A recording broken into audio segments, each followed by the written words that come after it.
পিছে বাবা দৌড়াবে, আর বাবা বলবে, সন্তান আমি তোমাকে দুনিয়ার জমিনে রোদ্রে পুড়ে বৃষ্টিতে ভিজে মাথার ঘাম পায়ে ফেলে রুজি রোজগার করে আমি তোমাকে লালন পালন করেছি। বাবা তুমি যখন না খায়া ঘুমাইছো, রাত্র 12টার সময় যদি আমি তোমার বাবা ঘরে আসছি, তোমাকে এক লোকমা না খাওয়ায়া আমি বাবার মুখের ভিতরে খাবার যায় নাই, আমি তোমার মার মুখে খাবার যায় নাই। এ বাবা, একটা নেকির জন্য আজকে তোমার বাবা আমি তোমার মা জাহান্নামের আসামি হয়ে যাব। সন্তান ডাকতে বলবে, কে তুমি আমার বাবা, কে তুমি আমার মা? আমি তোমাকে চিনি না, আমি তোমাকে চিনি না। এবার সন্তান ও মা বাবার কাছে যাবে, মা বাবাও সন্তানকে পরিচয় দিবে না। একটা নেকির জন্য মানুষগুলা পাগল পারা হয়ে যাবে, একটা নেকি কেউ কাউকে দেবে না। একটুখানি নেকির তরে রোজ হাসরের মাঠেতে বাবা ঘুরবে ছেলের পিছে, ছেলে বাবার আগেতে। আহাতে মন কঠিন দিনেতে, আহাতে মন কঠিন দিনেতে নামাজ তোমায় ভুলবে না। ঠিক মতো পড়িলে নামাজ জান্নাত তোমার ঠিকানা, ঠিক মতো পড়িলে নামাজ জান্নাত তোমার ঠিকানা। আহা প্রাণীর ভাই বোনেরা, বুঝো কেন বুঝো না, বেনমাজি মারা গেলে কবরেতে শান্তি নাই। আহাতা মন কঠিন দিনেতে, আহাতা মন কঠিন দিনেতে নামাজ তোমায় ভুলবে না। ঠিক মতো পড়িলে নামাজ জান্নাত তোমার ঠিকানা। তো জিকির করি লা ইলাহা ইল্লাল্লাহ।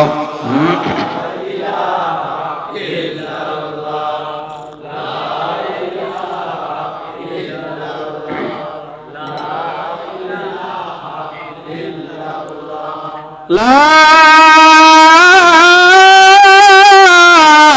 ইলাহা ইল্লাল্লাহ মুহাম্মাদুর রাসূলুল্লাহ সাল্লাল্লাহু আলাইহি ওয়াসাল্লাম বলতেছেন, একটা নেকির জন্য মানুষগুলা পাগল পারা হয়ে যাবে। কিয়ামতের ময়দানে আদম নবী আলাইহিস সালাম বলবে, আল্লাহ আমাকে বাঁচান, আমাকে বাঁচান।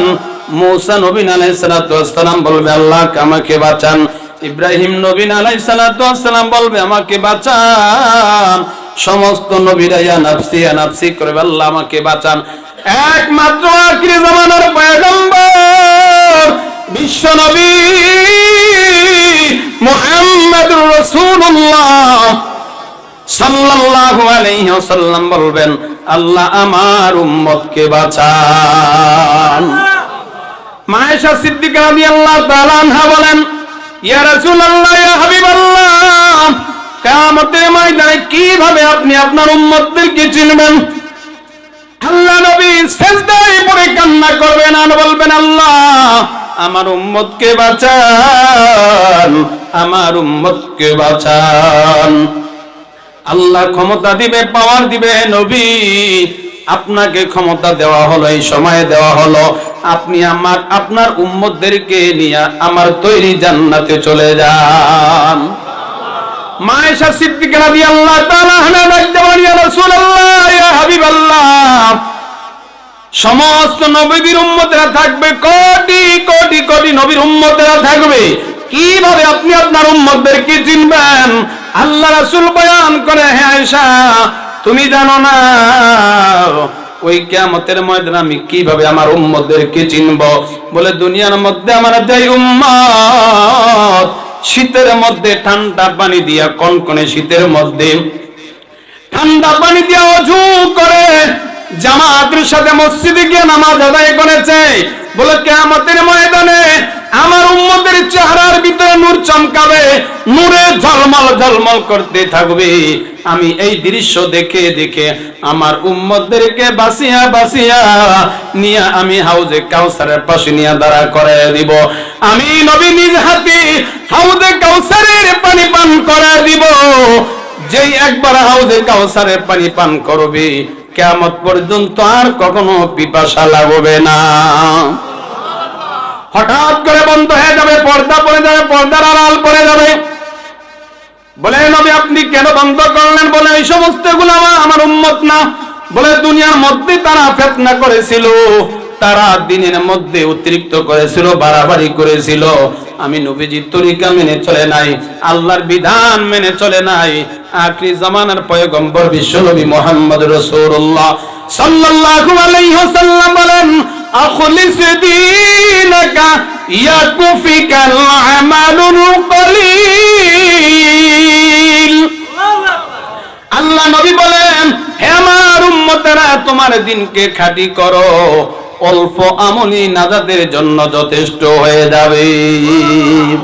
অল্প আমল, তুমি যা আমল করো ইখলাসের সাথে করো, শিরক বেদাত মুক্ত আমল করো, ইখলাসের সাথে করো, আল্লাহকে রাজি খুশি করার জন্য করো।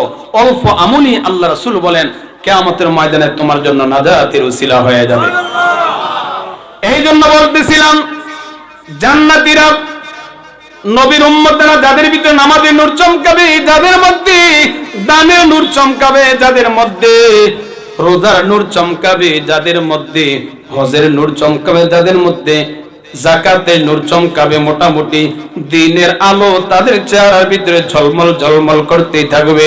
আল্লাহ নবী বাসিয়া বাসিয়া এই উম্মতদেরকে আল্লাহর তৈরি জান্নাতের মেহমান খানায় ঢুকায় দিবেন।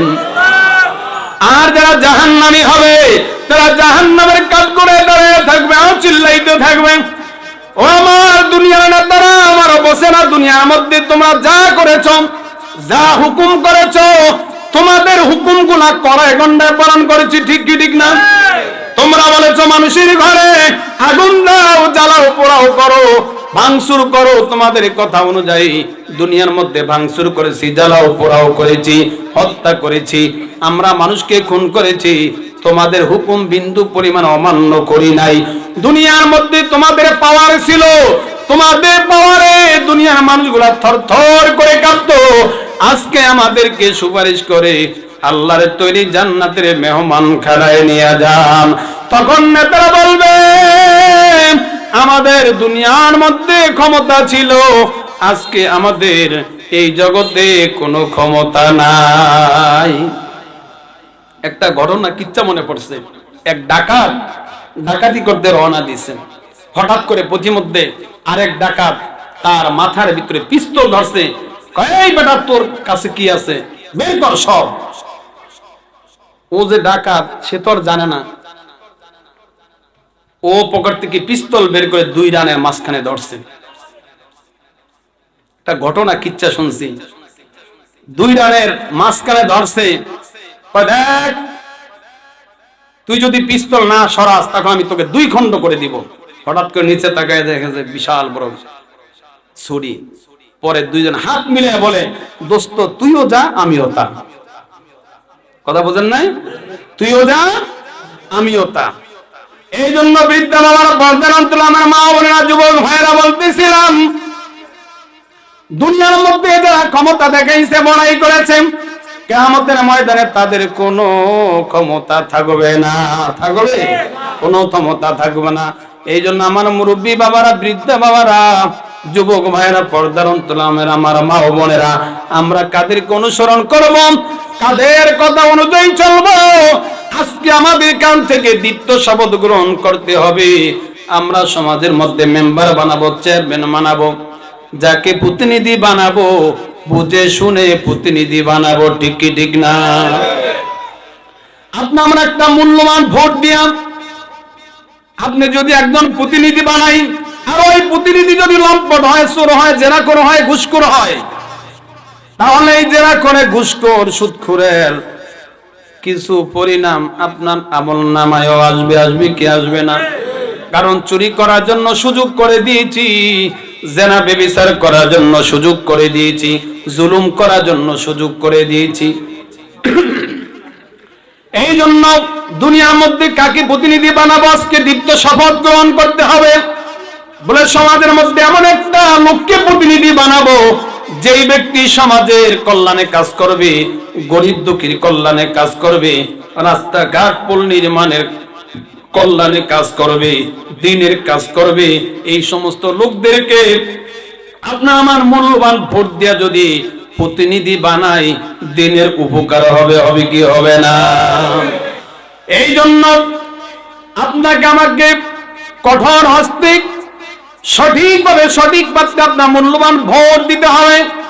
যদি সমাজের মধ্যে কোনো উপযুক্ত প্রতিনিধি না পাওয়া যায়, আমি তাকে ভোট দেব না। ভোট না দিলে আপনার কোনো ক্ষতি হবে না। কিন্তু যদি আপনি একটা ভোটের মাধ্যমে ওই লম্পট, চোর, ঘুষখোর, সুদখোর, বাটপার যদি সুযোগ পাইয়া দেশের ভিতরে চুরি ডাকাতি করে, গরিবদের চাল চুরি করে, গম চুরি করে, ডাল চুরি করে, রাস্তাঘাটের টাকা চুরি করে, এর যা যা আপনার আমল নামায় আসবে, আসবে কি আসবে না?